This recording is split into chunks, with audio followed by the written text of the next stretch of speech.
Jack was bent double. He was down like a sprinter, his nose only a few inches from the humid earth. The tree trunks and the creepers that festooned them lost themselves in a green dusk 30 feet above him, and all about was the undergrowth. There was only the faintest indication of a trail here, a cracked twig and what might be the impression of one side of a hoof. He lowered his chin and stared at the traces as though he would force them to speak to him. Then, dog-like, uncomfortably on all fours yet unheeding his discomfort, he stole forward 5 yards and stopped. Here was loop of creeper with a tendril pendant from a node. The tendril was polished on the underside. Pigs, passing through the loop, brushed it with their bristly hide. Jack crouched with his face a few inches away from this clue, then stared forward into the semi-darkness of the undergrowth. His sandy hair, considerably longer than it had been when they dropped in, was lighter now, and his bare back was a mass of dark freckles and peeling sunburn. A sharpened stick about 5 feet long trailed from his right hand, and except for a pair of tattered shorts held up by his knife belt, he was naked. He closed his eyes, raised his head, and breathed in gently with flared nostrils, assessing the current of warm air for information. The forest and he were very still. At length he let out his breath in a long sigh and opened his eyes. They were bright blue, eyes that in this frustration seemed bolting and nearly mad. He passed his tongue across dry lips and scanned the uncommunicative forest. Then again he stole forward and cast this way and that over the ground. The silence of the forest was more oppressive than the heat, and at this hour of the day there was not even the whine of insects. Only when Jack himself roused a gaudy bird from a primitive nest of sticks was the silence shattered and echoes set, ringing by a harsh cry that seemed to come out of the abyss of ages. Jack himself shrank at this cry with a hiss of indrawn breath, and for a moment became less a hunter than a furtive thing, ape-like among the tangle of trees. Then the trail, the frustration, claimed him again, and he searched the ground avidly. By the trunk of a vast tree that grew pale flowers on its gray bark, he checked, closed his eyes, and once more drew in the warm air. And this time his breath came short. There was even a passage pallor in his face, and then the surge of blood again. He passed like a shadow under the darkness of the tree and crouched, looking down at the trodden ground at his feet. The droppings were warm. They lay piled among turned earth. They were olive green, smooth, and they steamed a little. Jack lifted his head and stared at the inscrutable masses of creeper that lay across the trail. Then he raised his spear and sneaked forward. Beyond the creeper, the trail joined a pig run that was wide enough and trodden enough to be a path. The ground was hardened by an accustomed tread. As Jack rose to his full height, he heard something moving on it. He swung back his right arm and hurled the spear with all his strength. From the pig run came the quick, hard patter of hoofs, a cast net sound, seductive, maddening, the promise of meat. He rushed out of the undergrowth and snatched up his spear. The pattering of pigs' trotters died away in the distance. Jack stood there, streaming with sweat, streaked with brown earth, stained by all the vicissitudes of a day's hunting. Swearing, he turned off the trail and pushed his way through until the forest opened a little, and instead of bald trunks supporting a dark roof, there were light gray trunks and crowns of feathery palm. Beyond these was the glitter of the sea, and he could hear voices. Ralph was standing by a contraption of palm trunks and leaves, a rude shelter that faced the lagoon and seemed very near to falling down. He did not notice when Jack spoke. "Got any water?" Ralph looked up, frowning from the complication of leaves. He did not notice Jack even when he saw him. "I said, have you got any water? I'm thirsty." Ralph withdrew his attention from the shelter and realized Jack with a start. "Oh, hello. Water? There by the tree. Ought to be some left."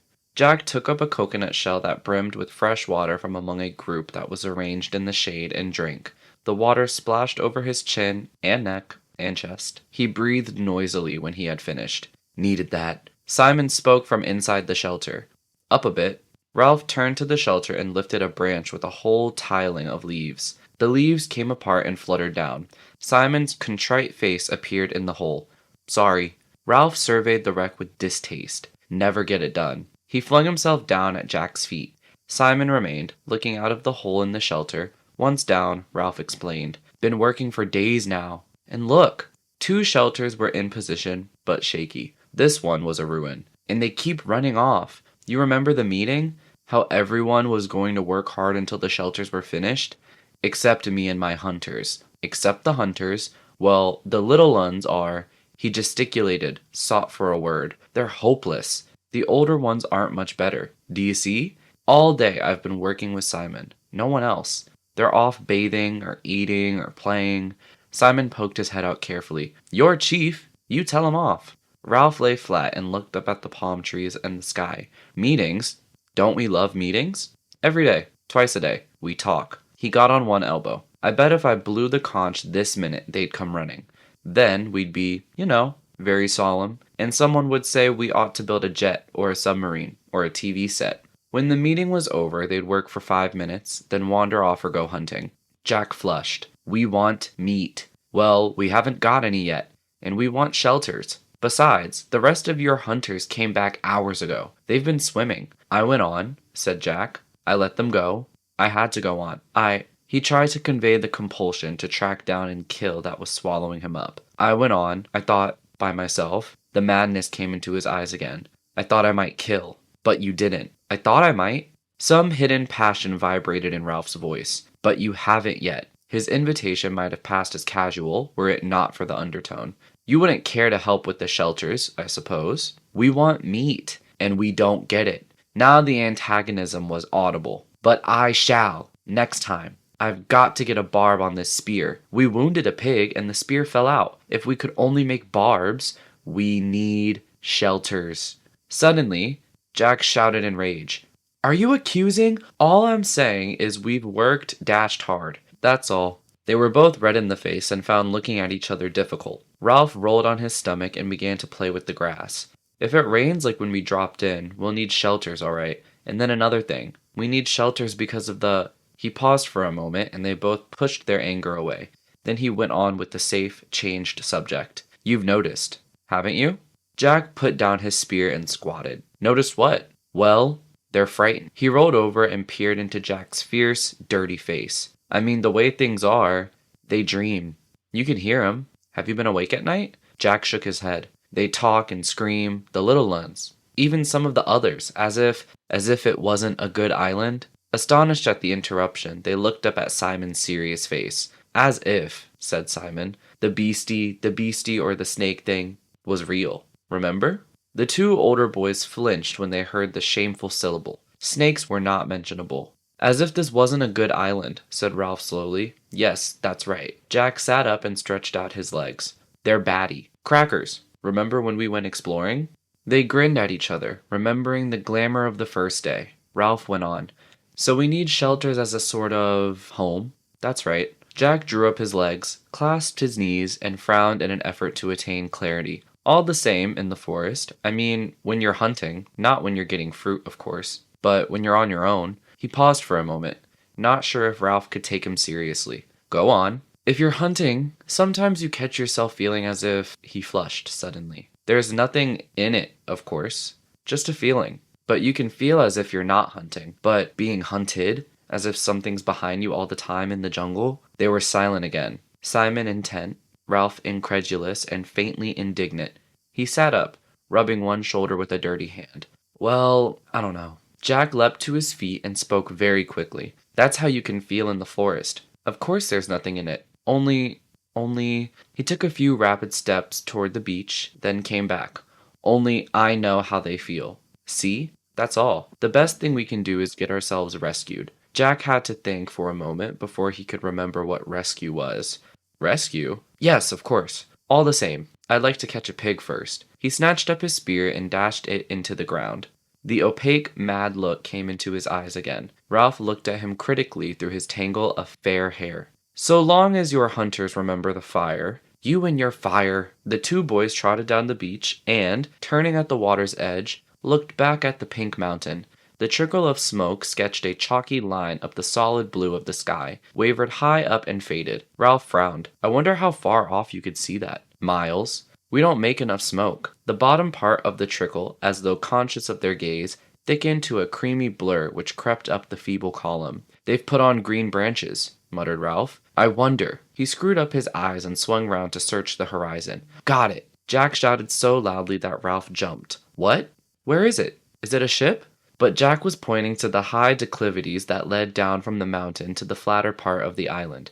Of course. They'll lie up there. They must, when the sun's too hot. Ralph gazed, bewildered at his rapt face. They get up high, high up and in the shade, resenting during the heat, like cows at home. I thought you saw a ship. We could steal up on one, paint our faces so they wouldn't see, perhaps surround them, and then indignation took away Ralph's control. I was talking about smoke. Don't you want to be rescued? All you can talk about is pig, pig, pig. But we want meat. And I work all day with nothing but Simon, and you come back and don't even notice the huts? I was working too. But you like it, shouted Ralph. You want to hunt, while I... They faced each other on the bright beach, astonished at the rub of feeling. Ralph looked away first, pretending interest in a group of little uns on the sand. From beyond the platform came the shouting of the hunters in the swimming pool. On the end of the platform, Piggy was lying flat, looking down into the brilliant water. People don't help much. He wanted to explain how people were never quite what you thought they were. Simon, he helps. He pointed at the shelters. All the rest rushed off. He's done as much as I have. Only, Simon's always about. Ralph started back to the shelters with Jack by his side. Do a bit for you, muttered Jack, before I have a bathe. Don't bother. But when they reached the shelters, Simon was not to be seen. Ralph put his head in the hole, withdrew it, and turned to Jack. He's buzzed off. Got fed up, said Jack, and gone for a bathe. Ralph frowned. He's queer. He's funny. Jack nodded, as much for the sake of agreeing as anything, and by tacit consent they left the shelter and went toward the bathing pool. And then, said Jack, when I've had a bathe and something to eat, I'll just trek over to the other side of the mountain and see if I can see any traces. Coming? But the sun's nearly set. I might have time. They walked along, 2 continents of experience and feeling unable to communicate. If I could only get a pig. I'll come back and go on with the shelter. They looked at each other, baffled, in love and hate. All the warm salt water of the bathing pool and the shouting and splashing and laughing were only just sufficient to bring them together again. Simon was not in the bathing pool as they had expected. When the other 2 had trotted down the beach to look back at the mountain, he had followed them for a few yards and then stopped. He had stood frowning down at the pile of sand on the beach where somebody had been trying to build a little house or hut. Then he turned his back on this and walked into the forest with an air of purpose. He was a small, skinny boy, his chin pointed and his eyes so bright they had deceived Ralph into thinking him delightfully gay and wicked. The coarse mop of black hair was long and swung down, almost concealing a low, broad forehead. He wore the remains of shorts and his feet were bare, like Jack's, always darkish in color. Simon was burned by the sun to a deep tan that glistened with sweat. He picked his way up the scar, past the great rock where Ralph had climbed on the first morning, then turned off to his right among the trees. He walked with an accustomed tread through the acres of fruit trees, where the least energetic could find an easy, if unsatisfying, meal. Flower and fruit grew together on the same tree, and everywhere was the scent of ripeness, and the booming of a million bees at pasture. Here the little uns who had run after him caught up with him. They talked, cried out unintelligibly, lugged him toward the trees. Then, amid the roar of bees in the afternoon sunlight, Simon found for them the fruit they could not reach, pulled off the choicest from up in the foliage, passed them back down to the endless outstretched hands. When he had satisfied them, he paused and looked around. The little ones watched him inscrutably over double handfuls of ripe fruit. Simon turned away from them and went where the just perceptible path led him. Soon, high jungle closed in. Tall trunks bore unexpected pale flowers all the way up to the dark canopy where life went on clamorously. The air here was dark too, and the creepers dropped their ropes like the rigging of foundered ships. His feet left prints in the soft soil, and the creepers shivered throughout their lengths when he bumped them. He came at last to a place where more sunshine fell. Since they had not so far to go for light, the creepers had woven a great mat that hung at the side of an open space in the jungle. For here, a patch of rock came close to the surface and would not allow more than little plants and ferns to grow. The whole space was walled with dark, aromatic bushes and was a bowl of heat and light. A great tree, fallen across one corner, leaned against the trees that still stood, and a rapid climber flaunted red and yellow sprays right to the top. Simon paused. He looked over his shoulder as Jack had done at the close ways behind him and glanced swiftly round to confirm that he was utterly alone. For a moment his movements were almost furtive. Then he bent down and wormed his way into the center of the mat. The creepers and the bushes were so close that he left his sweat on them, and they pulled together behind him. When he was secure in the middle, he was in a little cabin, screened off from the open space by a few leaves. He squatted down, parted the leaves, and looked out into the clearing. Nothing moved but a pair of gaudy butterflies that danced round each other in the hot air. Holding his breath, he cocked a critical ear at the sounds of the island. Evening was advancing toward the island. The sounds of the bright, fantastic birds, the bee sounds, even the crying of the gulls that were returning to their roosts among the square rocks, were fainter. The deep sea, breaking miles away on the reef, made an undertone less perceptible than the susurration of the blood. Simon dropped the screen of leaves back into place. The slope of the bars of honey-colored sunlight decreased. They slid up the bushes, passed over the green candle-like buds, moved up toward the canopy, and darkness thickened under the trees. With the fading of the light, the righteous colors died, and the heat and urgency cooled away. The candle buds stirred. Their green sepals drew back a little, and the white tips of the flowers rose delicately to meet the open air. Now the sunlight had lifted clear of the open space and withdrawn from the sky. Darkness poured out, submerging the waves between the trees until they were dim and strange as the bottom of the sea. The candle buds opened their wide white flowers, glimmering under the light that pricked down from the first stars. Their scent spilled out into the air and took possession of the island.